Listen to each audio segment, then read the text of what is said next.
barak shot. Ini sesuai kebutuhan aja ya. Kalau di rumah sakit tidak ada barak shot atau muni NGT doang, biasanya kan perawat NGT aja pakai barak shot, nggak usah gitu ya, sesuaikan aja.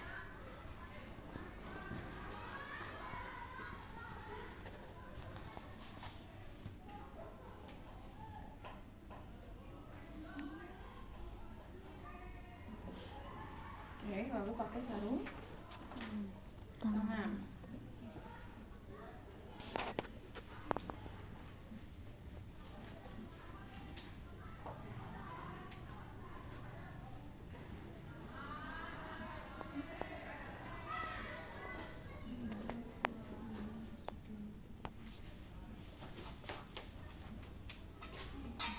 Dekatkan bengkok.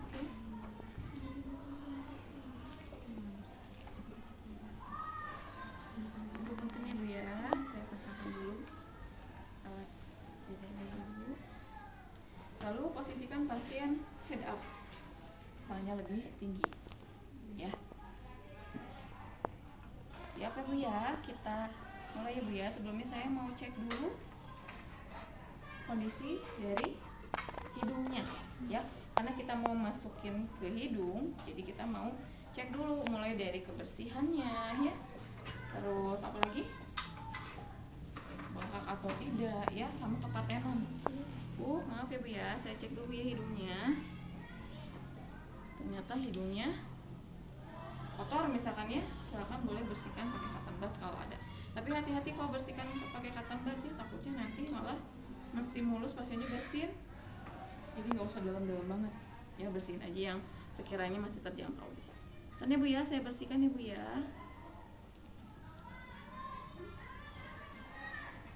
Ya, setelah itu kalau misalnya nggak ada cotton bud, pakai tisu juga boleh ya.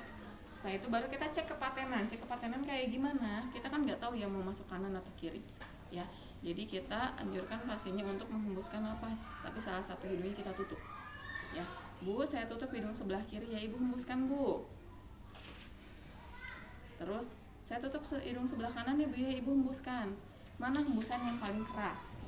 Yang paling keras berarti itu salurannya yang paling tidak ada hambatan ya, jadi tidak bisa memastikan bahwa hidung kanan atau hidung kiri enggak ya, takutnya ada pembengkakan atau lagi pilek ya, jadi harus dipastikan dulu kepatenannya. Oke Ibu, nanti saya masukkan ke hidung yang sebelah kanan ya Bu ya, lubang hidung sebelah kanan.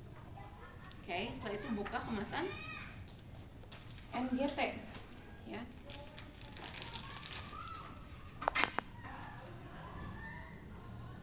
Ini lalu kita ukur ya. Tadi kan dari ubun-ubun ke hidung, dari hidung ke prosesus sifoidius ya. Tadi di 60 ya. Saya ingat-ingat aja ya. Di 60.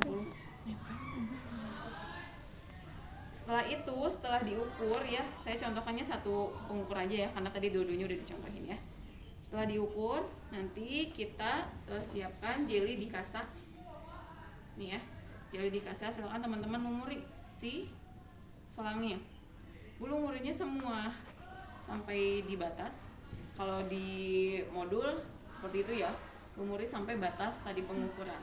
Tapi saat pengerjaan itu akan mempersulit teman-teman.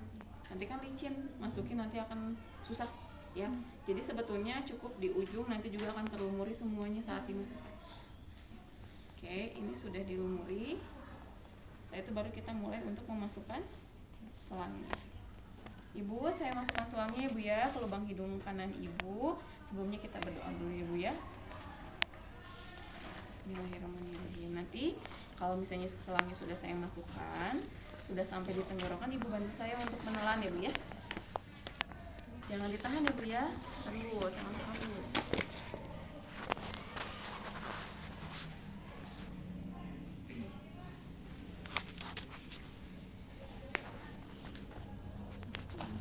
Nah, nanti kalau misalkan sekiranya sudah kira-kira udah masuk di tenggorokan ya, ini harusnya masukin dengan cepat tapi hati-hati ya.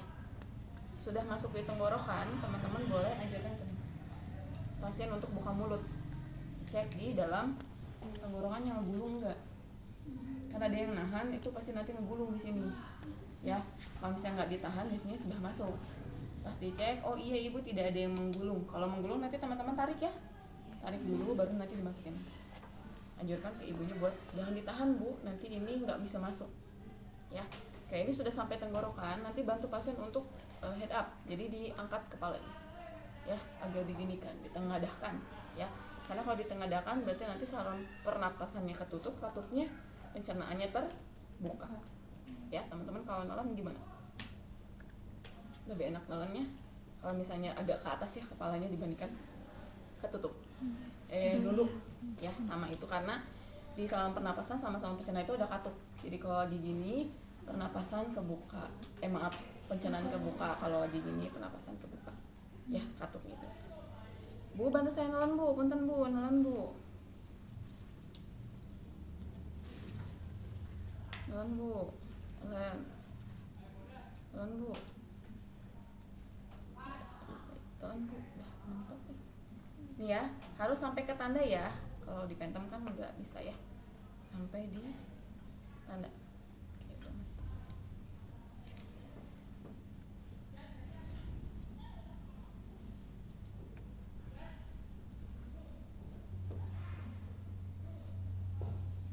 Oke, sudah bisa ternyata. Oke, sudah masuk bu semuanya, baru kita lakukan pengecekan ya. Yang tadi pengecekan yang pertama, oke ibu udah masuk ternyata nggak ada gelembung ya bu ya. Ngecek yang pertama, saya cek yang kedua ya bu ya, punten.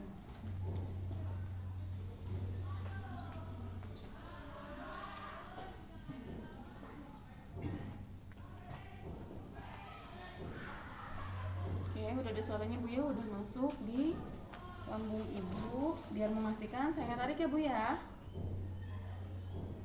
Di sini udah keluar muntahan. Ya, udah masuk ya bu, betul sudah masuk ke lambung ibu.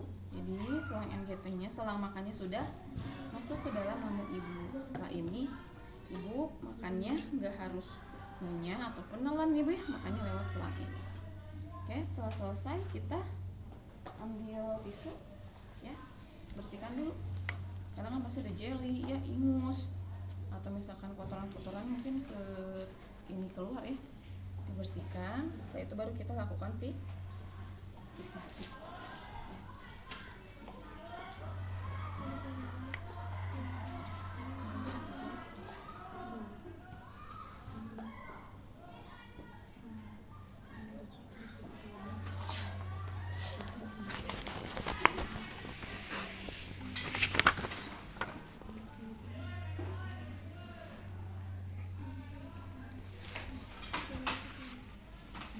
Fiksasinya ya, maaf ya bu ya, saya plester, tapi dikasih kalau misalkan pasiennya ada yang alergi plester ini, berarti ganti pakai plester putih ya, yang Hipafix.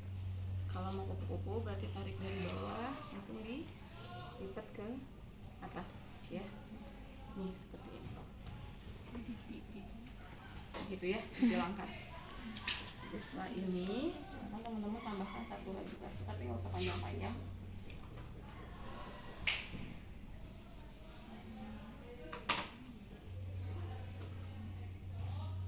Dipas lagi di bagian atas, karena kan biasanya area hidung itu hipersekresi ya, keringatnya cepat basah, dan itu harus diperhatikan. Oke, setelah itu tadi etiket yang ada. Kalau tidak ada etiket berarti plester dikasih tanggal ya.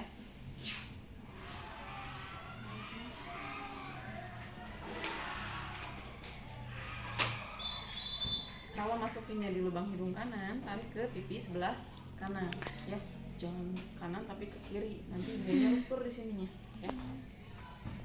Pasang di pipi. Selesai. Tinggal sekarang akan dilakukan apa nih pasiennya setelah NGT?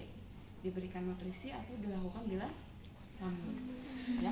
Ibu, pemasangan selang makannya sudah selesai. Nanti 30 menit lagi akan ada perawat yang membawa makanan, nanti dibantu untuk makan ibu ya. Gimana ibu perasaannya sekarang? Masih nyeri ya bu ya? Nggak apa-apa bu, nggak nyaman, tapi sementara ya bu ya. Nanti kalau misalkan memang ibu sudah mulai bisa menelan kembali, selangnya akan dilepas, nanti dibantu ibu untuk makan melalui mulut lagi ya. Baik Ibu, ada yang tanyakan dulu sebelum saya pamit? Tidak ada? Kalau tidak ada, terima kasih atas kerjasamanya Ibu.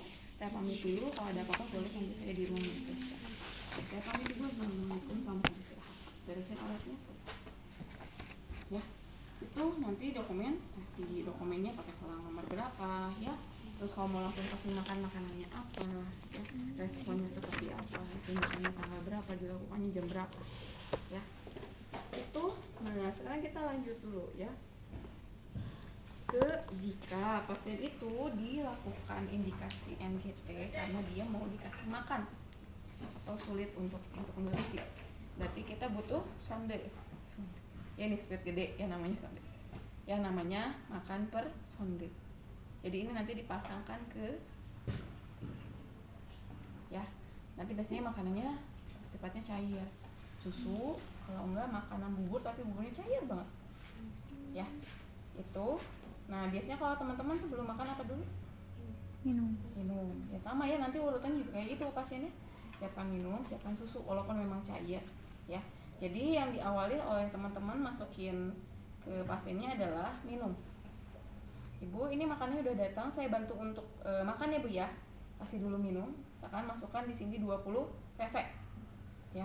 Masukin 20 cc ini di dep dulu ya. Nanti setelah mau kita turunin baru dibuka. Ya, turunin. Jangan sampai ini kosong. Jangan sampai kosong, ini ada udara lagi. Ya, saat diturunin airnya harus dipastikan masih tergenang di dalam squid. Ya. Kalau misalnya misalkan di strip yang kedua, lipat lagi. Ya, kenapa Bu jangan diturunin sampai ada udara? Karena nanti kalau terlalu banyak udara yang masuk kembung pasiennya. Ya kayak teman-teman kalau misalnya makan terlalu banyak masuk angin, ya pasien kasihan nanti. Ya, jadi kalau misalnya sudah disisakan segini, baru nanti kita masukkan makanannya. Misalkan susunya 150 ml, ya udah sesuaikan aja. Di sini 40 ml dulu. Setelah dimasukkan 40 ml, turunin. Ya, ini menggunakan gaya gravitasi. Jadi semakin tinggi teman-teman ngangkat sondenya, ini akan semakin cepat dia turun. Ya, bagusnya sih jangan semakin tinggi karena nanti kayak teman-teman makannya kecepatan, sakit ya. Nah, berarti sesuaikan aja, yang penting lebih tinggi dibandingkan hidung pasien. Gitu. Ya, nanti sama makanan 40 cc dimasukin, udah di strip kedua tutup lagi, masukin lagi sampai makanannya habis. Ya. Setelah habis makanannya, baru nanti dibilas lagi dengan air putih, air minum ya. Bilas lagi, masukin lagi. Tadi juga sama ya, sampai di akhir. Ini dipastikan sampai bersih ya. Kalau terakhir itu sampai bersih, karena kalau susu itu biasanya mudah berkerak. Kalau udah berkerak nanti harus diganti selangnya, kasihan pasiennya. Ya. Sudah sampai bening, tutup. Ini masih disakan satu ya. Tutup, baru nanti kita buka. Baru nanti kita tutup ini, selesai deh makannya. Nanti kalau makan lagi, ada makan lagi, baru kita kasih makan lagi, sama kayak tadi urutannya, air dulu, makan, baru air lagi, kayak gitu. Jadi harus dipastikan ini tetap ada air yang menggenang di sini ya. Begitu untuk nutrisi ya. Beda halnya kalau misalkan untuk bilas lambung. Kalau bilas lambung misalkan pakaian ACL atau misalkan aqua bides yang udah dingin ya, didinginkan karena ada perdarahan, misalnya sekitar 500 cc, masukin secara bolus ya, dimasukin secara cepat ke dalam selangnya. Misalkan di sini baru 50, nanti biasanya gini, masukin 50, tutup lagi, ambil lagi cairan dinginnya, masukin lagi 50 sampai betul-betul misalkan 500, disuruh sama dokter 500 masukin cairan. Nanti setelah 500 gitu ya dimasukkan, biasanya dibiarkan dulu 15 menit. Karena kalau misalnya perdarahan kita biarkan dulu supaya air dinginnya bisa menutupi pori-pori, bisa vasokonstriksi dulu di lambung ya. Setelah 5 menit baru nanti teman-teman pasangkan ini ke urin bag. Urin bag ini masukin ke sini. Setelah itu teman-teman biarkan ini turun ke bawah, sama pakai gaya gravitasi, nanti dia keluar sendiri, ada reflux ya. Coklat kah, muntahan kah, atau apapun lah ya yang memang diindikasikan dia keracunan atau perdarahan. Nanti sekiranya sudah 500 cc, kira-kira gitu ya, udah 500 atau 400 cc keluar lagi, kalau masih kotor masukin lagi sampai betul-betul nanti cairan yang dikeluarkan itu sudah bersih lagi gitu. Itu belas lambung. Tapi kalau misalkan tadi keracunan urgent gitu ya, harus cepat, ini dipasangkan ke selang suction, langsung ditarik tuh, isi lagi, nanti ditarik lagi sampai betul-betul bersih gitu untuk bilas lambung. Sampai sini mungkin ada yang menanyakan dulu gimana caranya sekarang kasus bilas lambung, kecuali karena sekarang kalau keracunan udah ada obat ininya ya, apa namanya, buat penawar